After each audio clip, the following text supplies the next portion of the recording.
बिस्मिल्लाहिर्रहमानिर्रहीम। अस्सलाम वालेकुम। अप्लाइड फिजिक्स का चैप्टर नंबर 2। लास्ट जो हमारा लेक्चर था उसके अंदर हमने चैप्टर नंबर 1 के जो प्रॉब्लम किए थे। जो अप्लाइड फिजिक्स का लेक्चर था उसके अंदर हमने चैप्टर नंबर 1 के प्रॉब्लम जो है उनको कुछ प्रॉब्लम मैंने हल करने को कहे थे आपको, और कुछ जो है वो हमने एग्जाम्पल जो है वो लेक्चर के अंदर ही सॉल्व भी की थी। काफ़ी बच्चों ने रिस्पॉन्स किया था और सही सवाल जो है उनको हल किया था। आज जो हमारा चैप्टर है वो है चैप्टर नंबर 2। चैप्टर नंबर 2 हमारा है स्केलर एंड वेक्टर का।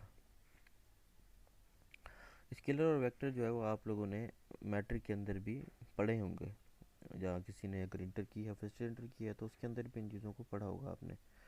तो ये बहुत ही कॉमन सा एक टॉपिक है, स्केलर और वेक्टर।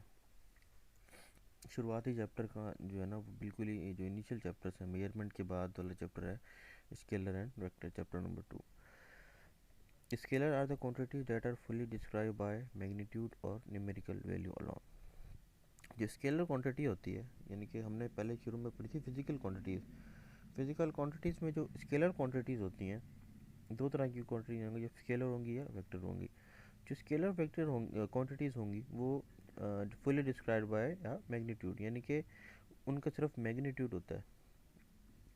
स्केलर क्वांटिटी ओनली जो है सिर्फ उनके पास मैग्नीट्यूड होता है, जैसे मास है, ठीक है, स्पीड है, डिस्टेंस है, time, area, volume, density, temperature.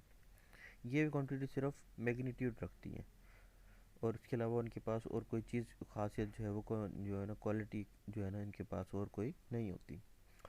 इसके बरक्स अगर हम वेक्टर क्वांटिटीज़ को देखें तो वेक्टर क्वांटिटीज़ जो है वो fully described by both a magnitude and a direction, ठीक है ना। ये इसकी डेफिनेशन है, यानी कि इनकी हम इनको हम यानी कि इनके पास मैग्नीट्यूड भी होता है, इनके पास डायरेक्शन भी होती है। लीनियर मोमेंटम, एक्सेलरेशन, डिस्प्लेसमेंट या simple momentum, angular velocity, force, electric field, polarisation.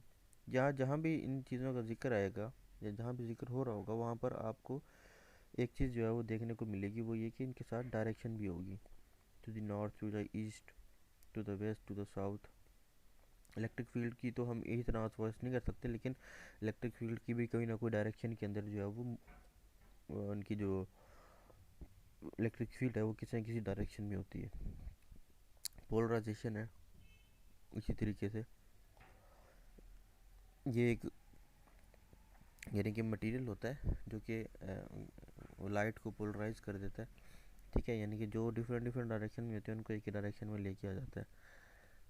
इसीलिए जब डिस्प्लेसमेंट की बात होगी तो वहाँ डिस्प्लेसमेंट के साथ लगा होता है to the east, north, west, south. Acceleration भी ऐसे ही, यानी कि ये जो है ना इनका मैग्नीट्यूड तो होता ही है, लेकिन इनके साथ जो है वो डायरेक्शन भी जो है वो यानी कि इनके साथ जो है वो बताई जाती है। तो ऐसे क्वांटिटीज़ को हम कहते हैं वेक्टर क्वांटिटीज़। अगला टॉपिक हमारा वेक्टर एडिशन। वेक्टर एडिशन क्या होता है? The process of combining two और more vectors to determine the cumulative effect. दो या दो से ज़्यादा वेक्टर्स को जो है हम कंबाइन करते हैं और उनका जो फाइनल रिजल्ट है वो फाइंड करें, कम्युलेटिव इफेक्ट जिसको कहें। इस प्रोसेस को कहते हैं हम एडिशन ऑफ वेक्टर। अब हमारे पास जो है वो ये तो मैंने बताया वेक्टर जो है वो linear, acceleration, momentum, acceleration, displacement, इसको वेक्टर का है।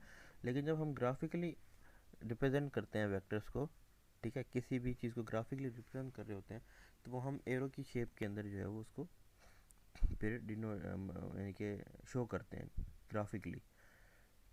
तो एडिशन ऑफ वेक्टर के लिए है सबसे पहले head to tail rule method, यानी कि वेक्टर्स को आप ऐड कैसे करते हो? हेड टू टेल मेथड के थ्रू आप ऐड कर सकते हो। अब हेड टू टेल मेथड क्या है?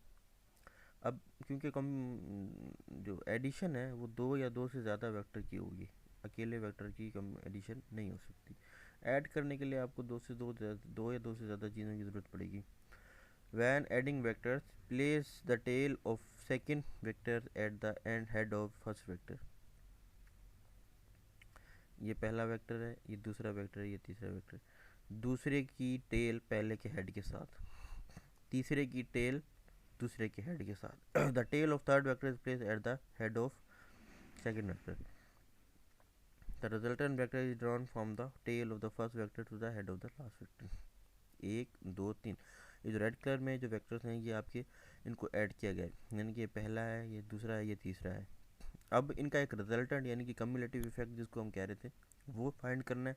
अब वो होता क्या है, the resultant is a result of adding 2 और more vector, it is a sum of vectors, यानी कि ये इन सारे वेक्टर्स का सम भी कह सकते हैं हम। वो क्या है, वो कैसे हम फाइंड करते हैं, पहले की टेल को पहले के टेल के साथ और आखिरी के हेड के साथ जो है वो ज्वाइन कर देते हैं, उसको हम कहते हैं रिजल्टेंट वेक्टर। बाकी सारे एडिशन जो है हेड टू टेल रूल के मुताबिक हो रही है, लेकिन ये टेल टू टेल और हेड टू हेड के साथ जो है वो कंबाइन हो रहा है। ये इसकी कुछ एग्जांपल्स हैं, बी वेक्टर है, जी वेक्टर है और वी वेक्टर है। इनको इसी डायरेक्शन के अंदर हम ऐड करेंगे, बी की डायरेक्शन, जी की डायरेक्शन और वी की डायरेक्शन, यानी कि अब ये दूसरे का टेल पहले की हेड के साथ, तीसरे का टेल पहले दूसरे के हेड के साथ। अब जो फाइनल जो रिजल्टेंट वेक्टर होगा वो पहले का टेल और जो लास्ट यानी कि थर्ड जो वेक्टर है उसके हेड के साथ जो है कंबाइन करेंगे, हमें ये रिजल्टेंट मिल जाएगा। इसी तरीके से एग्जांपल नंबर 2 है बी जी एंड वी, ठीक है, ये तो हो गए ऐड, लेकिन जब इसका रिजल्टेंट फाइंड करेंगे तो हमें जो है वो पहले की टेल और लास्ट के हेड के साथ जो है वो ज्वाइन करने पड़ेगा, ये हमें यहाँ का आपके रिजल्टेंट मिल जाएगा।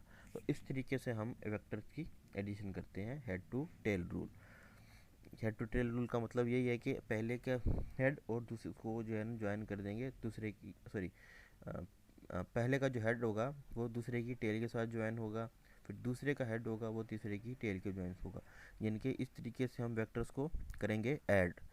जब रिजल्टेंट फाइंड करना पड़ेगा, जाहिर बात है जब हम 2-3 चीज़ें जब ऐड करते हैं तो उनका एक हमें रिजल्ट मिलता है, ठीक है। इसी तरीके से हम क्योंकि वेक्टर्स को ग्राफिकली रिप्रेजेंट कर रहे हैं तो इसमें क्या होगा कि हम वेक्टर्स को ऐड तो हो जाएंगे वो, लेकिन उनका एक फाइनल रिजल्ट भी तो चाहिए ना।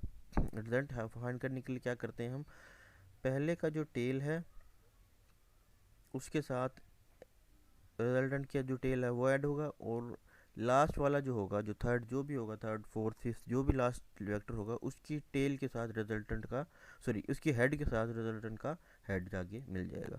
इसमें भी अगर आप देखें पहले की टेल के साथ टेल मिला रिजल्टेंट का, दूसरे की हेड के साथ हेड है, यानी कि ये रिजल्टेंट की जो है वो प्रॉपर्टी है, यानी कि रिजल्टेंट को आप इस तरीके से ड्रा करोगे।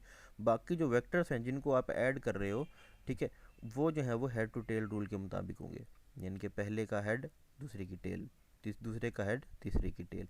रिजल्टेंट के लिए सिर्फ ये चीज़ शर्त है कि पहले का टेल के साथ रिजल्टेंट की टेल निकलेगी और दूसरे के लास्ट वाला जो होगा उसके हेड के साथ रिजल्टेंट का हेड जो है वो मिलेगा। तो आज का ये टॉपिक था addition of vector by head to tail rule. इसको पढ़ लेना, ठीक है ना। फिजिक्स की जो बुक है उसी के अंदर ये चीज़ दी हुई है, और अगर कोई सवाल हो तो वो भी पूछ लीजिएगा।